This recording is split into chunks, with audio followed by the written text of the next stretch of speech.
our WeVideo tutorial series presented by WeVideo and Television. Today we'll be showing you how to do slow and fast motion on WeVideo, which is the ability to change the speed of your video clip by either speeding it up or slowing it down. When you use this effect, you can make clips look like they're in fast or slow motion, just like this.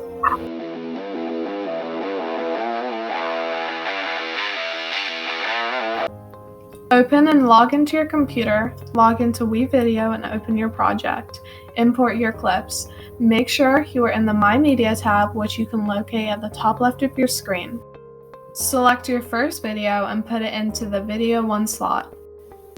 If you need to adjust and cut your clip to the length you want it, you can do this by moving the blue pointer and pressing the scissors to cut the clip to the length you want it and deleting the unwanted part. Now open up the editing menu by hovering your mouse over the clip and clicking on the pencil. Now select the speed tab by clicking the speedometer icon in the top area of your screen. Naturally, the range slider will be set for the entire clip.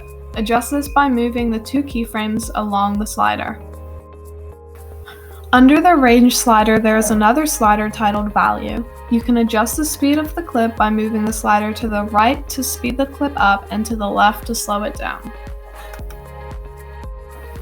Below the Value slider, you can check the checkbox to add a 1-second smooth in and out transition to the clip.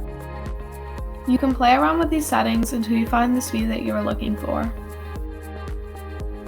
Before saving the changes that you made to the clip, you can preview your video by clicking the play button in the preview screen to the right of your screen. Once you are happy with your video clip, you can press the blue Save Changes button at the bottom left of your screen. Remember that once you have changed the speed of the clip, the length of your video will be different to when you first started. If you sped your clip up, it will be shorter, and if you slowed your clip down, it will be longer.